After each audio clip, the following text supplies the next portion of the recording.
আসসালামু আলাইকুম everyone, welcome to ভূত আড্ডা।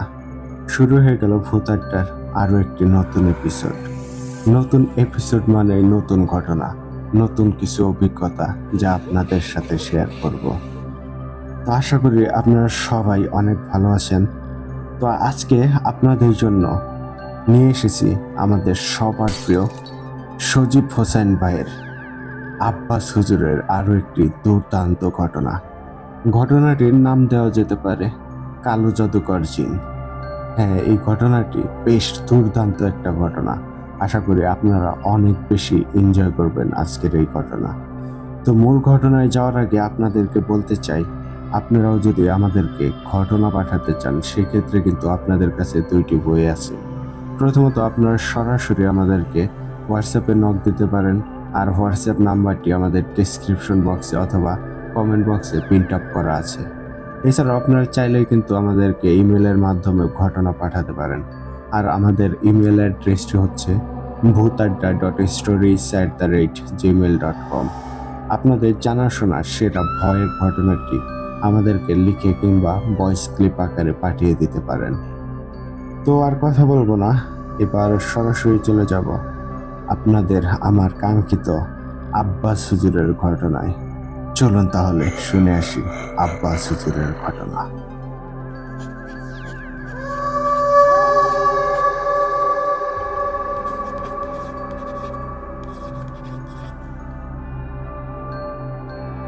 আসসালামু আলাইকুম প্রিয় ইমরান ভাই ও ভূত আড্ডার সকল শ্রোতা বন্ধুগণ, কেমন আছেন?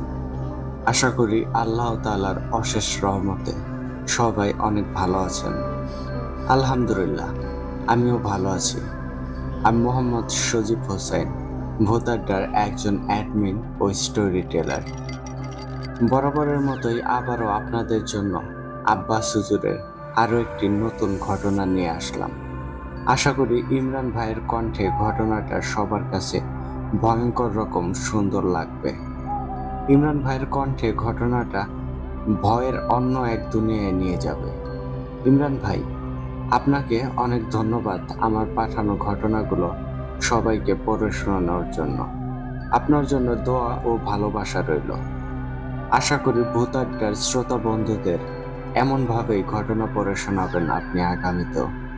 আমরা সবাই আপনার কণ্ঠে ঘটনা শোনার অপেক্ষায় থাকি।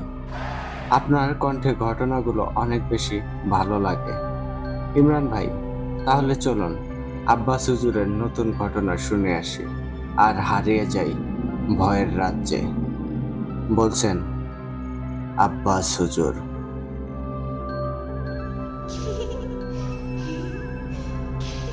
আল্লাহ পাক মানুষকে সৃষ্টির সেরা জীব হিসেবে সৃষ্টি করেছেন। সব সৃষ্টির মাঝে সেরা সৃষ্টি হলো মানুষ। আল্লাহ পাক মানুষকে অনেক জ্ঞান ও শক্তি দান করেছেন, কিন্তু এই মানুষও অনেক সময় অদৃশ্য কোনো শক্তির কাছে অসহায় হয়ে পড়ে। প্রতিটা সেকেন্ড, প্রতিটা মিনিট মৃত্যু তাদের তাড়া করে বেড়ায়। আজ এমনই একটা ঘটনা বলবো। একদিন জোহরের নামাজ আদায় করে আমি বাড়িতে আসছিলাম। রাস্তায় একজন অপরিচিত মানুষের সাথে আমার দেখা হয়। সে আমাকে সালাম দেয়। আমি সালামের জবাব নেই। তারপরে লোকটাকে দেখে অনেক চিন্তিত মনে হচ্ছিল। চেহারাটা কেমন যেন মলিন হয়ে গেছে। আমি লোকটাকে দেখে বেশ অবাক হই। তারপর লোকটা আমাকে বলে, আপনি কি আব্বাস হুজুর? আমি লোকটার কথায় বলি, জি, আমি আব্বাস হুজুর। কি দরকার বলুন? তখন লোকটা আমাকে বলে, হুজুর, আমি অনেক বড় বিপদে পড়ে আপনার কাছে এসেছি, আপনি আমাকে সাহায্য করুন। তখন আমি লোকটাকে বলি, আপনার কি সমস্যা হয়েছে আমাকে আগে বলুন। আগে আপনার সমস্যাটা জানতে হবে, তারপর তো আমি আপনাকে সাহায্য করব। কথাগুলো বলে আমি লোকটাকে আমার বাড়িতে নিয়ে আসি। তারপর আমি আমার ঘরে নিয়ে যাই লোকটাকে। তারপর লোকটার কাছে সব বিস্তারিত জানতে চাই। লোকটা আমাকে যা কিছু বলে তা শুনে রীতিমতো আমার শরীরে কাঁটা দিয়ে ওঠে। আমার শরীরটা শিউরে ওঠে। লোকটা আমাকে একটা লোমহর্ষক ঘটনা বলে। যা তার পরিবারের সাথে ঘটেছে এবং সেটা তখনও চলমান। লোকটা আমাকে বলতে শুরু করে, আমার নাম আব্দুল গনি, আমার 2টা ছেলে। আমার সমস্যা আমার বড় ছেলে রাতুলকে নিয়ে। রাতুলের বয়স 22 বছর। আমার ছোট ছেলের নাম রহিম, তার বয়স 18। রাতুল আর রহিম এক ঘরেই ঘুমাতো। আমাদের 2টা থাকার ঘর, একটাতে রাতুল আর রাহিম থাকতো, আর একটাতে আমি আর আমার স্ত্রী থাকি। আমাদের বাড়িটা টিনের বাড়ি, পুরো বাড়িটা টিন দিয়ে ঘেরা, আর একটা টিনের গেট আছে। এক রাতে আমি শুয়েছিলাম, গরমের কারণে আমি ঘর থেকে বের হয়ে উঠানে গিয়ে বসি, কিন্তু ঘর থেকে বের হয়ে দেখি আমাদের বাড়ির গেটটা খোলা। আমি একটু অবাক হই, কারণ আমি নিজ হাতে গেট লাগিয়ে তারপর ঘুমাতে গিয়েছিলাম। আমি ভাবলাম হয়তোবা রাতুল না হয় রাহিম বাহিরে গেছে, কিন্তু রাত তখন আনুমানিক 1টা বাজে। এত রাতে তারা বাহিরে গিয়ে কি করবে? আমি তখন আমার ছেলেদের ঘরের কাছে যাই, গিয়ে দেখি ঘরের দরজা খোলা, বিছানায় রাহিম শুয়ে আছে আর রাতুল নেই। আমি রাহিমকে ডাক দেই। রাহিম ঘুম থেকে ওঠে আর রাহিমকে জিজ্ঞেস করি রাতুল কোথায়, কিন্তু রহিম কিছু বলতে পারে না। আমি ভাবলাম হয়তো রাতুল ওয়াশরুমে গেছে। ওয়াশরুম বাড়ির ভেতরে ছিল। আমি ওয়াশরুমে গিয়ে দেখি রাতুল সেখানেও নেই। আমি তখন বাড়ির বাইরে যাই, রাহিম আমার সাথে আসে। আমি রহিমকে একটু বকাঝকা করি রাতুল কোথায় গেছে জানার জন্য। আমি ভেবেছিলাম হয়তো কোনো বন্ধুর সাথে আড্ডা দিতে বাইরে গেছে। আমি বাড়িতে এসে বারান্দায় বসে অপেক্ষা করতে থাকি রাতুল কখন আসে। এর মাঝে আমার স্ত্রীও ঘুম থেকে উঠে এসেছে। আমার রাতুলের ওপর অনেক রাগ হচ্ছিল, এত রাত পর্যন্ত বাইরে আছে সেই জন্য। এদিকে রাত বাড়তে থাকে, কিন্তু রাতুল বাড়িতে ফেরে না। আমার এবার চিন্তা হতে থাকে, কোনো বিপদ হলো না তো? রাতুল তো কখনো না বলে কারোর বাড়িতে যায় না। আমি আর আমার স্ত্রী ফজরের আজান পর্যন্ত অপেক্ষা করি রাতুলের জন্য, কিন্তু রাতুল বাড়িতে আসে না। আমি ফজরের নামাজ আদায় করতে মসজিদে যাই। নামাজ শেষ করে আমি কয়েকজনকে জিজ্ঞেস করি রাতুলকে তারা দেখেছে নাকি, কিন্তু কেউ রাতুলের খোঁজ দিতে পারে না। এদিকে বেলা বেড়ে যায়। আমি রাতুলের কিছু বন্ধুর বাড়িতে গিয়ে খোঁজ নেই। তারাও জানায় রাতুল তো তাদের বাড়িতে আসেনি। আমি রহিমকে রাতুলের আরো কিছু বন্ধুর বাড়িতে গিয়ে খোঁজ নিতে বলি, কিন্তু রাতুল কোথাও যায়নি। আমি আমার কিছু আত্মীয় স্বজনের বাড়িতেও খোঁজ খবর নেই, কিন্তু রাতুল কোথাও নেই। রাতুলের মা তো চিন্তায় কান্নাকাটি শুরু করে দেয়। সকাল গড়িয়ে দুপুর হয়ে যায়, কিন্তু রাতুলের কোনো খোঁজ পাওয়া যায় না। এদিকে আমি আর রহিম অনেক খুঁজেও রাতুলকে কোথাও পাই না। বিকেলবেলায় হঠাৎ আমাদের পাশের গ্রাম থেকে 2জন মানুষ আসে। রাতুল তাদের সাথেই ছিল। রাতুল তখন অজ্ঞান হয়েছিল। যে 2জন রাতুলকে নিয়ে এসেছিল আমি তাদের চিনতাম, তারাও রাতুলকে চিনত। রাতুলের মা রাতুলকে দেখে জড়িয়ে ধরে কান্না করে দেয়। রাতুলকে ঘরে নিয়ে যাওয়া হয়। তারপর আমি ওই 2জনকে জিজ্ঞেস করি তারা রাতুলকে কোথায় পেল। তখন একজন আমাকে বলে, আমাদের গ্রামের যে পুরাতন শ্মশান ঘাট আছে, ওখানে আমরা পেয়েছি রাতুলকে। ওই শ্মশান ঘাটের দিকে মানুষ তেমন একটা যায় না। আমাদের মাঠের কাজ শেষ করে ওই দিক দিয়ে বাড়ি ফিরছিলাম, হঠাৎ করে দেখি ঘাটের দিকে আমার চোখ যায়। আমি দেখতে পাই সেখানে কেউ একজন পড়ে আছে। আমি প্রথমে একটু ভয় পাইছিলাম, কারণ এখানে তো মানুষজন আসে না, আর শ্মশানটা তো পরিত্যক্ত, এখানে কোনো লাশও পোড়ানো হয় না। আমি সাহস নিয়ে একটু এগিয়ে যাই, আর কাছে গিয়ে দেখি তোমার ছেলে রাতুল অজ্ঞান হয়ে আছে। আমি তখন রাতুলকে কাঁধে করে আমার বাড়িতে নিয়ে আসি। ওর জ্ঞান ফেরানোর চেষ্টা করি, অনেক চেষ্টা করেও ওর জ্ঞান ফেরাতে পারি না। তারপরে আমার ভাইকে সাথে করে রাতুলকে নিয়ে আসলাম। তুমি ওকে একটা ভালো হুজুর দেখাও, আমার মনে হচ্ছে খারাপ কিছু হতে পারে, কারণ আমরা ছোটবেলা থেকেই শুনে আসছি ওই শ্মশানে নাকি ভয়ঙ্কর 2টা শক্তিশালী জিন থাকে। অনেক বছর ধরেই তারা সেখানে থাকে। তাই যত তাড়াতাড়ি পারো রাতুলকে ভালো একটা হুজুর দেখাও। কথাগুলো বলে তারা দুইজন চলে গেল। ওরা চলে যাওয়ার পর আমি ভাবি, রাতুল ওই শ্মশানে কিভাবে গেল। আমার মাথায় তো চিন্তা শুরু হয়। রাতুলের জ্ঞান ফেরানোর চেষ্টা করা হয়, কিন্তু রাতুলের জ্ঞান আসে না। আমাদের গ্রামে একটা হুজুর ছিল, সেই হুজুর টুকিটাকি কবিরাজি করত, জিন ছাড়ানোর কাজ করত। আমি তার কাছে যাই, তাকে গিয়ে ডেকে আনি। সে এসে রাতুলকে ঝাড়ফুঁক করে দেয় আর পানি পড়া তেল পড়া দেয়। হুজুর অনেক চেষ্টা করে, কিন্তু রাতুলের জ্ঞান ফেরে না। অনেক চেষ্টার পর রাতুলের জ্ঞান ফেরে। জ্ঞান ফিরতেই রাতুল পাগলের মতো আচরণ করে। রাতুল শুধু একটা কথাই বলে, আমাকে মেরো না, আমার ভুল হয়ে গেছে, আমি আর এমন কাজ করব না, আমাকে ছেড়ে দাও, আমাকে মেরো না। সবাই দেখে রাতুল ভয় পাচ্ছে। হুজুর রাতুলকে শান্ত হতে বলে, কিন্তু রাতুল কোনোভাবেই শান্ত হয় না। বারবার সেই একই কথা বলতে থাকে। এসব কথা বলতে বলতে রাতুল অজ্ঞান হয়ে যায় আবারও। আমরা কেউ রাতুলের কথায় কিছুই বুঝতে পারছিলাম না। রাতুল এমন কথা কেন বলছে, আর রাতুল কি ভুল করেছে, আর কে রাতুলকে মারতে চাইছে। সেই হুজুরটা রাতুলকে আবারও ঝাড়ফুঁক করে চলে যায়। রাতের বেলায় আবার রাতুলের জ্ঞান ফেরে। রাতুলের জ্ঞান ফিরতেই রাতুলকে জিজ্ঞেস করি কি হয়েছে তার, আর সে ওই শ্মশান ঘাটে কিভাবে গেল। কিন্তু রাতুল কিছুই বলতে পারে না। রাতুল নিজেও জানে না সে কিভাবে ওই শ্মশানে গেল।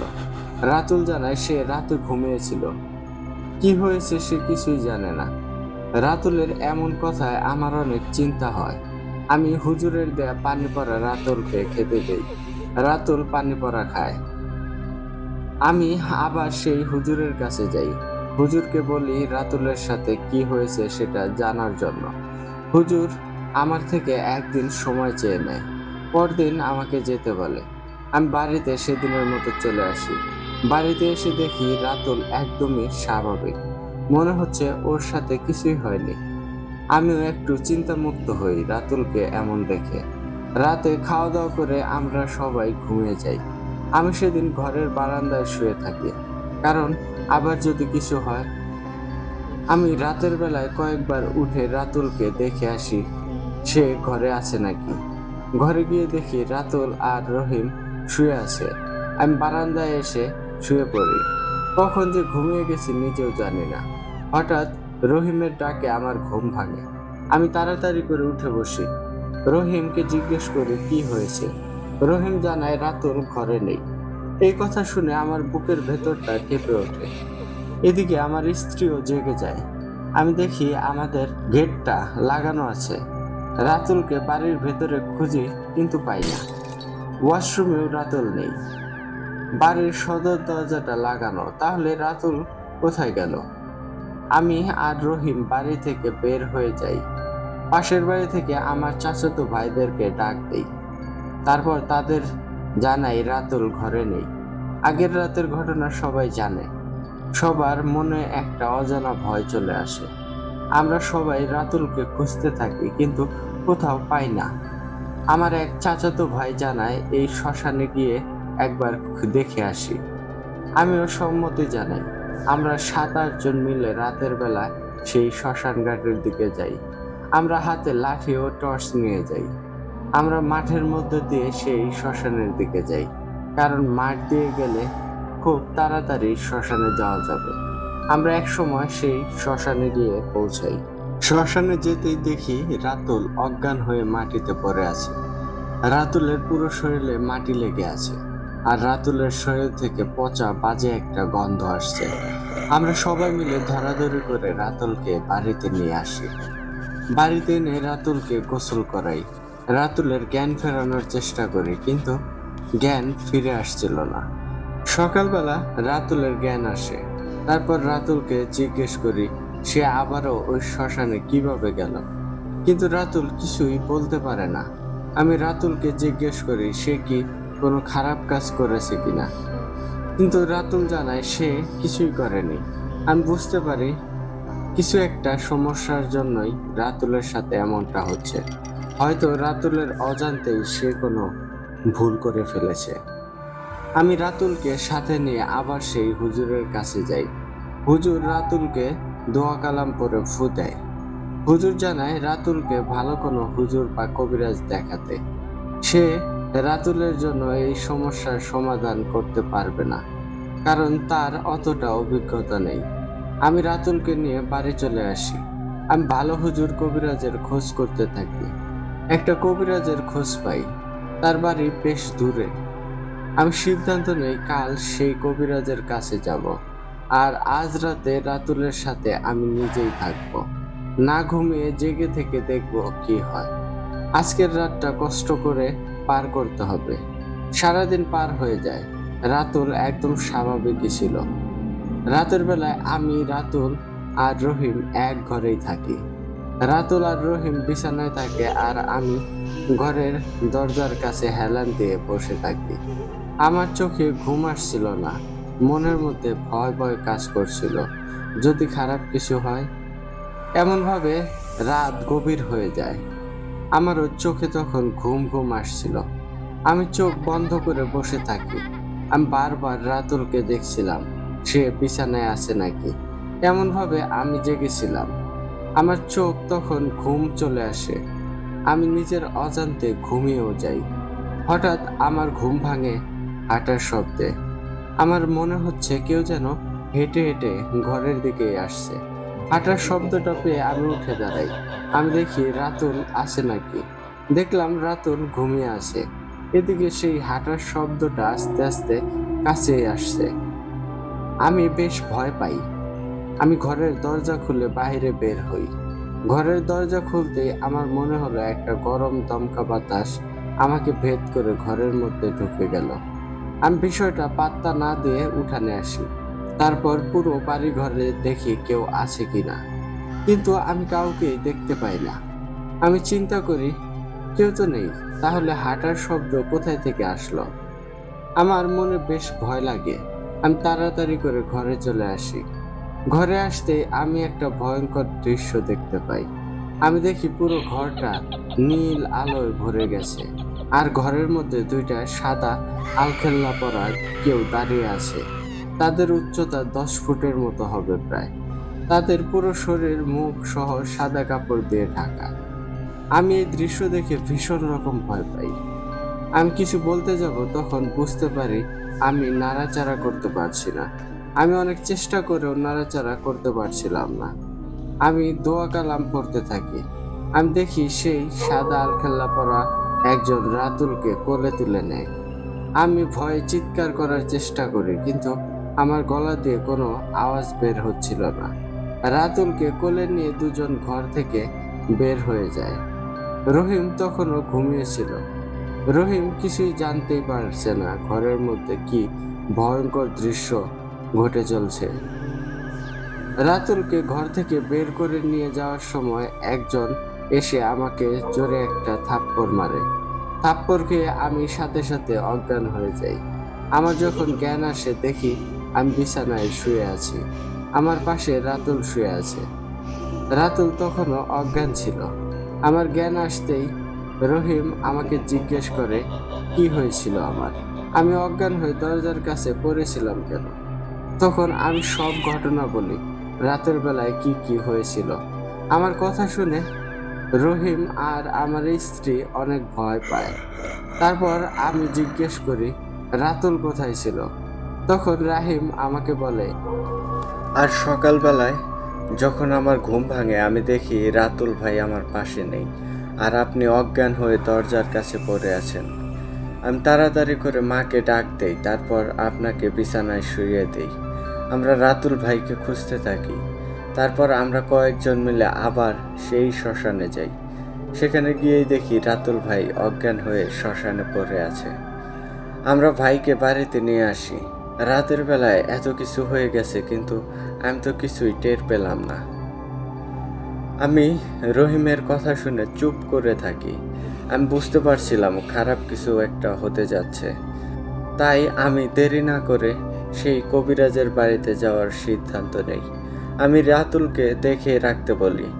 আমি তখনই কবিরাজের বাড়ির উদ্দেশ্যে রওনা দেই। দুপুরের আগেই আমি কবিরাজের বাড়িতে চলে যাই। সেখানে গিয়ে কবিরাজকে সব ঘটনা খুলে বলি। সব শুনে কবিরাজ আমার থেকে একটা দিন সময় চান। আমি কবিরাজকে অনুরোধ করি আমার সাথে আমার বাড়িতে আসার জন্য, কিন্তু কবিরাজ আসে না। কবিরাজ বলে সে আগে খোঁজ খবর নেবে, তারপর যাবে। কবিরাজ আমাকে পরদিন আসতে বলে। আমি সন্ধ্যার পরে বাড়িতে চলে আসি। বাড়িতে এসে দেখি রাতুল শুয়ে আছে। আমি রাতুলকে ডেকে জিজ্ঞেস করি সে কি সেই শ্মশানে কোনো কিছু করতে গিয়েছিল নাকি, কিন্তু রাতুল বলে সে ওই শ্মশানে যায়নি, আর রাতের বেলায় কিভাবে সে সেখানে যায় সেটাও সে জানে না। রাতুলকে নিয়ে আমরা অনেক চিন্তায় পড়ে যাই। কি হচ্ছে এসব, আর কেনই বা এসব হচ্ছে? আগের রাতে যে ভয়ঙ্কর দৃশ্য দেখেছি সেটা মনে হলে আমার শরীর কেঁপে ওঠে। আমার ভয় হয় আজ আবার কি জানি হয়। রাতের বেলায় আমি আবারও জেগে থাকি। সেদিন রহিম ও আমার সাথে জেগে থাকে। রাত বেশি হয়ে গেলে রাতুল আর রহিম দুজনেই ঘুমিয়ে যায়। আমার চোখে সেদিন আর ঘুম আসে না। ভয় আর অজানা আতঙ্কে আমার ঘুম চলে গেছে। আস্তে আস্তে রাত গভীর হয়। চারদিকে শুনশান নীরবতা। আমার মনের মধ্যে এক অজানা ভয় পেয়ে বসেছে। না জানি কি হয় আজ রাতে। আমি বসে বসে দোয়া কালাম পড়ি। রাত বেশ গভীর হয়ে গেছে। আমি পুরোপুরি সজাগই আছি। হঠাৎ আমার কানে দূর থেকে একটা আওয়াজ ভেসে আসে। মনে হচ্ছে ঘোড়ার হেঁটে আসার শব্দ আসছে। ঘোড়ার পায়ের আওয়াজ শুনতে পাচ্ছিলাম। শব্দটা শুনেই বুকটা কেঁপে ওঠে। আমি দোয়া কালাম পড়তে থাকি। আস্তে আস্তে সেই শব্দটা আরো কাছে চলে আসে। আমি স্পষ্ট শুনতে পাচ্ছিলাম শব্দটা মনে হচ্ছে উঠানে এসে থেমে গেল। কিছু সময় সব কিছুই নীরব হয়ে যায়, কিন্তু একটু পর আবার সেই শব্দ। বাড়ির উঠানে সেই শব্দটা হচ্ছে। মনে হচ্ছে একটা ঘোড়া বাড়ির উঠানে হেঁটে বেড়াচ্ছে। আমার তো ভয়ে শরীর কেঁপে উঠছিল। আমি উঠে গিয়ে রাতুলের কাছে গিয়ে বসি। আমি দোয়া পড়ে রাতুল আর রহিমের শরীরে ফু দিচ্ছিলাম। এদিকে সেই ঘোড়ার পায়ের আওয়াজ হচ্ছেই। আমি কি করব বুঝতে পারছিলাম না। আমি আল্লাহকে ডাকি। হঠাৎ করে মনে হলো কেউ একজন ঘোড়া থেকে নামলো। সে হাঁটতে হাঁটতে ঘরের দিকেই আসছে। অল্প সময় পর সেই হাঁটার শব্দটা ঘরের দরজার কাছে এসে থেমে গেল। এবার তো ভয়ে আমার গলা শুকিয়ে যাচ্ছিল। আমি তখন রহিমকে ডাক দেই। রহিম আমাকে জিজ্ঞেস করে কি হয়েছে। আমি রহিমকে ইশারায় চুপ থাকতে বলি। রহিম বুঝতে পারে কোনো সমস্যা হয়েছে। হঠাৎ করে দরজার ওপাশ থেকে একটা নিঃশ্বাসের শব্দ ভেসে আসে। মনে হচ্ছে কেউ অনেক রেগে আছে আর জোরে জোরে নিঃশ্বাস নিচ্ছে। রহিম নিঃশ্বাসের শব্দ শুনে ভয় পেয়ে যায়। আমি রহিমকে চুপ থাকতে বলি। আমি দোয়া পড়ছিলাম আর রাতুলের শরীরে ফু দিচ্ছিলাম। রাতুল তখনও ঘুমিয়ে আছে। আমি রাতুলকে ডাক দিই, কিন্তু রাতুল ওঠে না। বেশ কয়েকবার ডাকার পরও রাতুলের কোনো সাড়া শব্দ নেই। এদিকে দরজার ওপাশ থেকে সেই নিঃশ্বাসের শব্দটা তখনও আসছিল। আমি আর রহিম ভয়ে জড়সড় হয়ে বসে থাকি। চিৎকার করব কিনা ভেবে পাচ্ছিলাম না।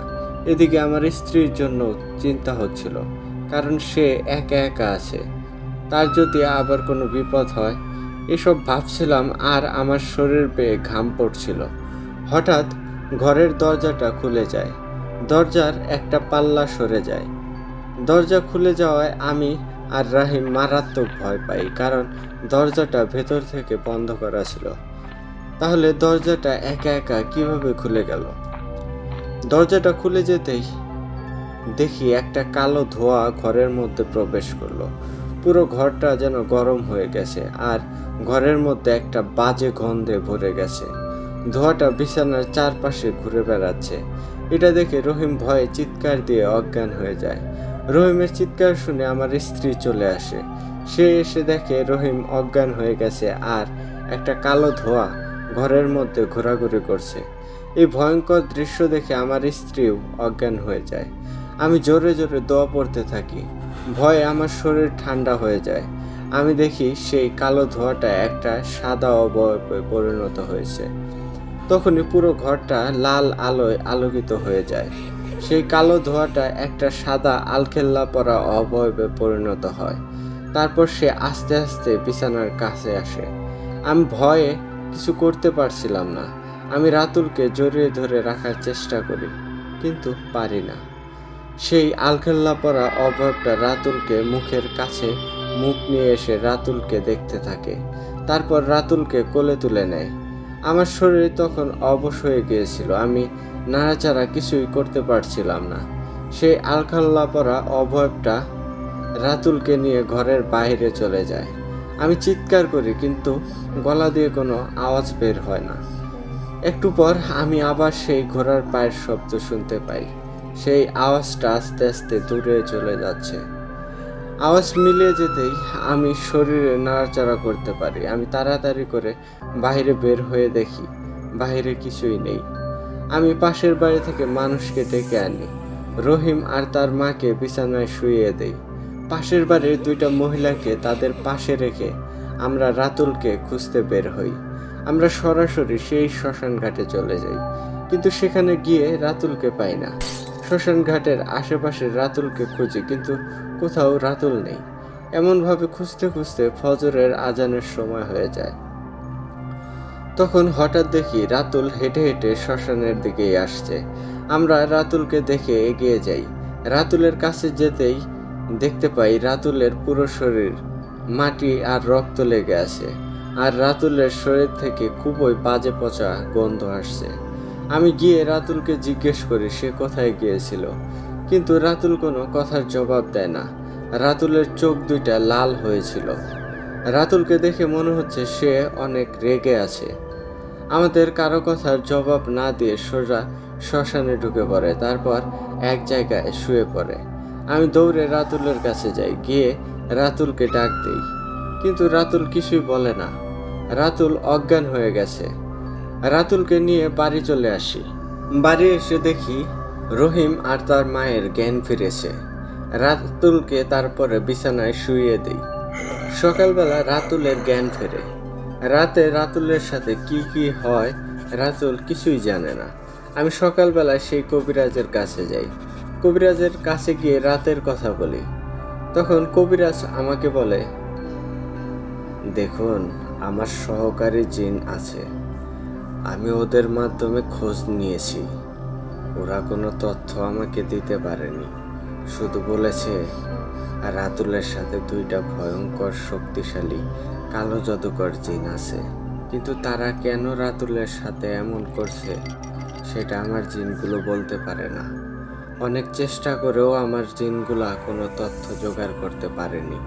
আমার জিনগুলো আমাকে বলেছে এই কাজ না করতে, কারণ এতে আমার মৃত্যুর ঝুঁকি আছে।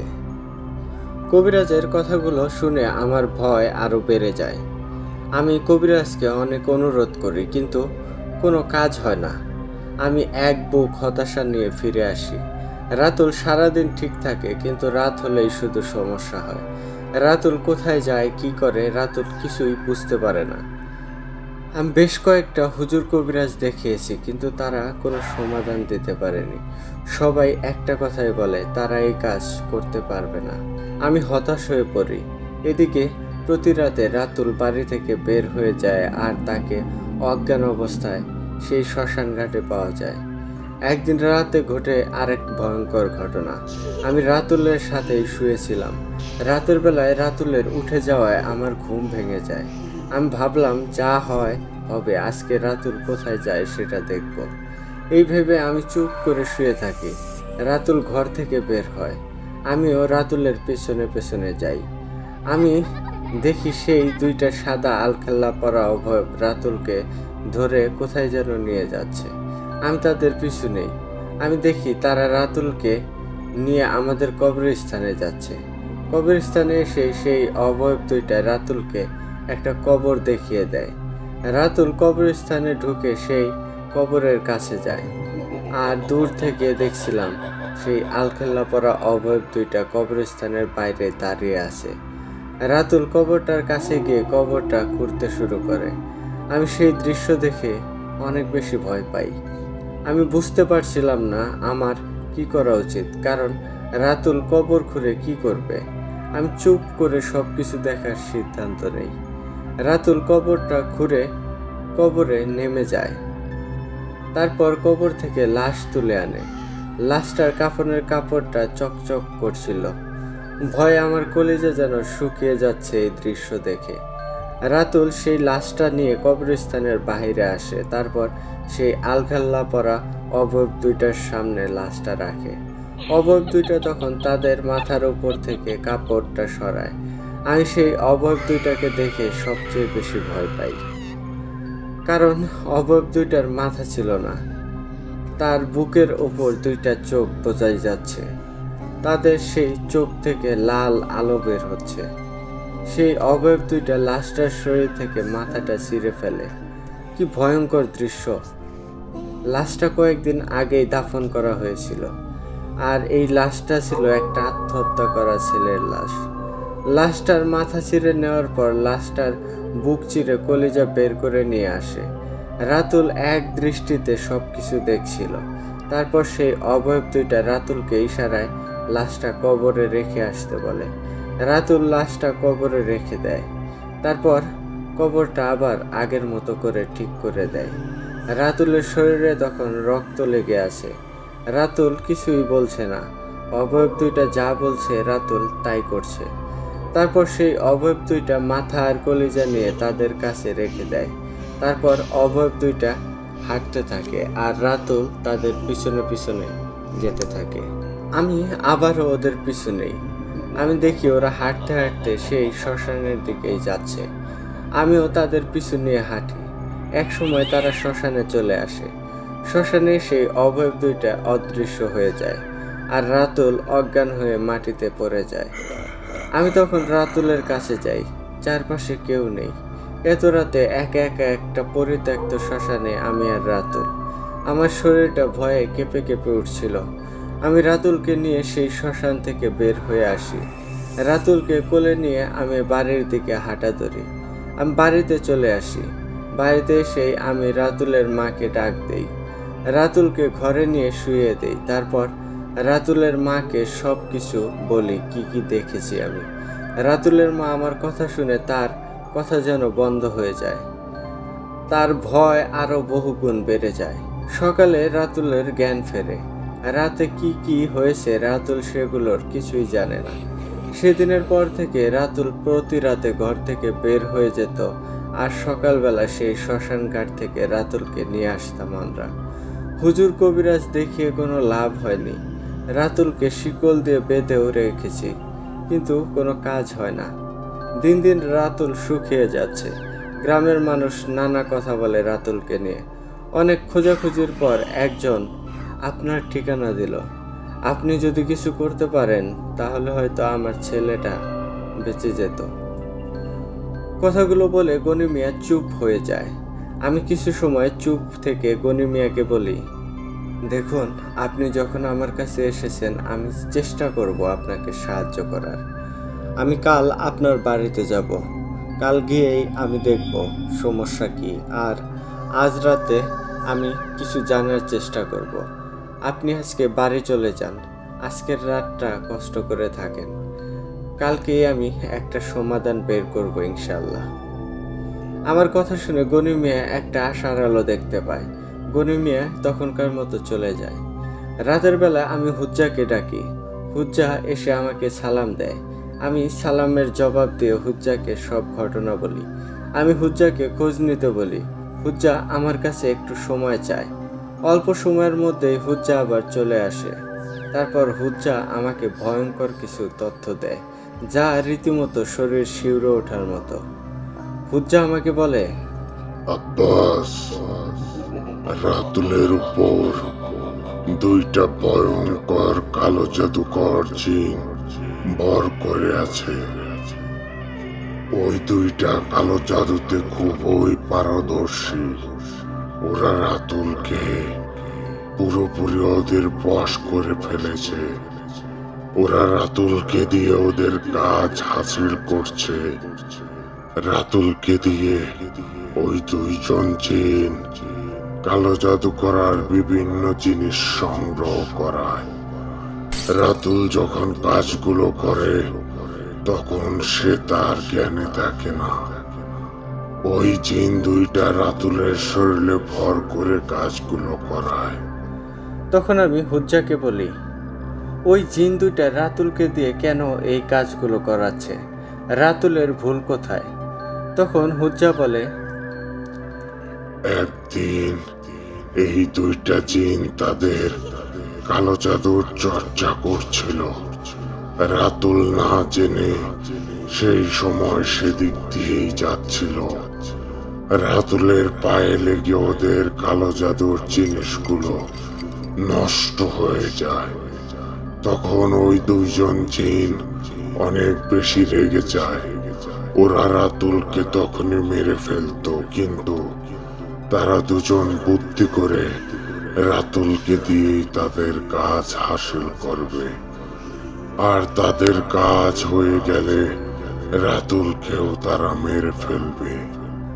আমি হুজ্জার কথা শুনে এবার সব বুঝতে পারি। হুজ্জা আমাকে বলে, আব্বাস, তুমি কাল রাতুলের ওখানে যাবে। আমি তোমার সাথেই থাকবো। কালকেই ওই কালো জাদুকর জিন দুইটাকে উচিত শিক্ষা দেব। কথাগুলো বলে হুজ্জা তখনকার মতো চলে যায়। আমিও পরের দিন রাতুলের বাড়িতে যাই। রাতুলকে দেখে আমার অনেক মায়া লাগে। আমি গনি মিয়াকে জানাই, আমি সব তথ্য জানতে পেরেছি। আজ রাতেই যা করার করব। আর রাতে ভয়ঙ্কর কিছু করতে হতে পারে। আপনারা কেউ ভয় পাবেন না। রাতের বেলায় আমি রাতুলের সাথে থাকি। রাতুল বিছানায় শুয়ে আছে আর আমি রাতুলের পাশে বসে কোরআন তেলাওয়াত করছি। এক সময় রাতুল ঘুমিয়ে যায়। রাত যখন গভীর হয়ে গেছে তখন হঠাৎ করে আমি বুঝতে পারি কেউ ঘরের দিকে আসছে। আমি যে আছি এটা সেই জিন দুইটা বুঝতে পারেনি, কারণ আমি একটা শক্তিশালী আমল করেছিলাম, যার জন্য খারাপ জিনেরা আমার উপস্থিতি টের পাবে না। আমি তখন হুজ্জাকে ডাকি। হুজ্জা সাথে সাথেই চলে আসে। হুজ্জা রাতুলের মাথায় হাত বুলিয়ে দেয়, তারপর রাতুলের পাশে দাঁড়িয়ে থাকে। হঠাৎ দরজা ভেদ করে সেই দুইটা জিন ঘরে প্রবেশ করে। ঘরে ঢুকেই আমাকে আর হুজ্জাকে দেখে তারা দুইজন রেগে যায়। তারা দুইজন সাদা আলখেল্লা পরা ছিল। তারা তাদের মাথার উপর থেকে কাপড়টা সরায়। অনেক ভয়ঙ্কর লাগছিল তাদের দেখতে। তাদের মধ্যে একজন কর্কশ গলায় বলে ওঠে, তোরা এখানে কি করছিস? তোরা আমাদের কাজে বাধা দিলে এর পরিণাম কিন্তু ভয়ঙ্কর হবে। তোরা এখান থেকে চলে যা। আমাদের কাজ আমাদের করতে দে। আমাদের কাজে বাধা হবি না। আমাদের কাজে বাধা দিলে মৃত্যু নিশ্চিত।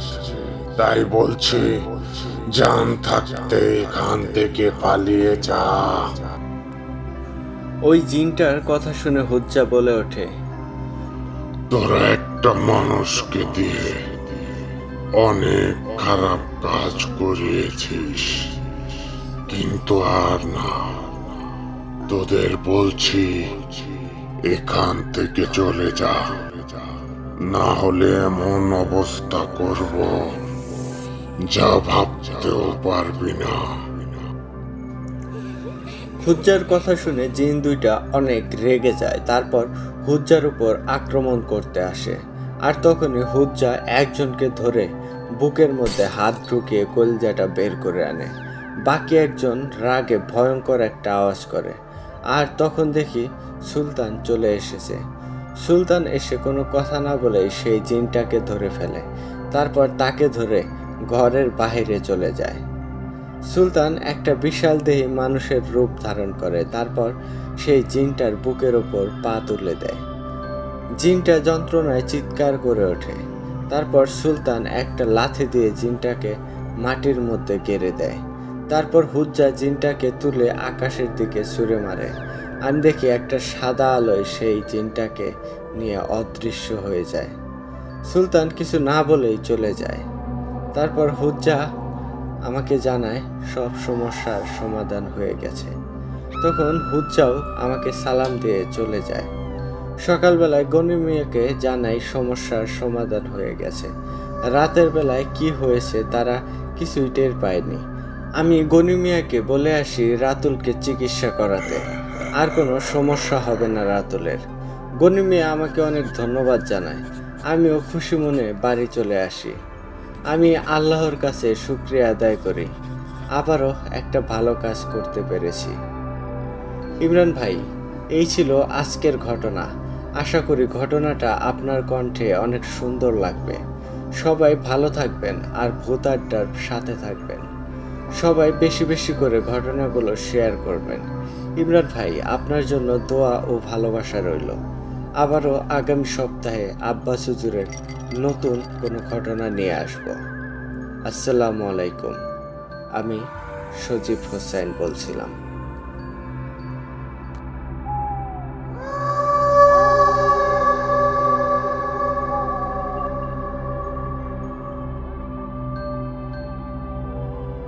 ওয়ালাইকুম আসসালাম সজীব হোসেন ভাই। ওয়ান্স এগেইন আব্বাস হুজুরের অ্যানাদার মাস্টারপিস স্টোরি ভাই। এক কথায় ভাই, আব্বাস হুজুর মানেই ভিন্ন রকম কোনো কিছু, আব্বাস হুজুর মানেই নতুন কিছু। আব্বাস হুজুর আসলেই মনটা কেমন ফ্রেশ হয়ে যায়। ঘটনা পরেই যেন একটা শান্তি কাজ করে। ঘটনার মধ্যে কি নেই, যেমন ডার্কনেস থাকে তেমন সুন্দর একটা এন্ডিং থাকে। মানে একদম মাইন্ডকে রিফ্রেশ করার মতো একটা ক্যারেক্টার হচ্ছে আব্বাস হুজুর। তো ধন্যবাদ ভাই, এত সুন্দর করে আপনি আব্বাস হুজুরের ঘটনাগুলো আমাদের সাথে শেয়ার করার জন্য। তো আশা করি আমাদের শ্রোতা বন্ধুদেরও আপনার এই ঘটনাটি ভীষণ রকম ভালো লেগেছে। শ্রোতা বন্ধুগণ, আপনারা কিন্তু অবশ্যই কমেন্ট করে জানাবেন আজকের আব্বাস হুজুরের ঘটনাটি আপনাদের কাছে কেমন লেগেছে। আর ভালো লাগলে অবশ্যই আপনারা একটি কমেন্ট করবেন, লাইক করবেন এবং শেয়ার করে ছড়িয়ে দেবেন আপনাদের আশেপাশের আপনাদের পরিচিত প্রিয় মানুষদের মাঝে। আপনাদের সাপোর্ট পেলে আমরা আরো ভালো কিছু করার চেষ্টা করব, আরো ভালো কিছু আপনাদেরকে উপহার দিতে পারবো। আর প্রিয় লিসেনার্স, আপনারা যারা এখনো আমাদের চ্যানেলকে সাবস্ক্রাইব করেননি তাদের কাছে অনুরোধ রইল আপনারা সাবস্ক্রাইব করে অল বাটনটি অন করে রাখুন, যাতে করে আমাদের পরবর্তী ভয়ঙ্কর ঘটনাটির নোটিফিকেশন সবার আগে আপনার কাছে চলে যায়।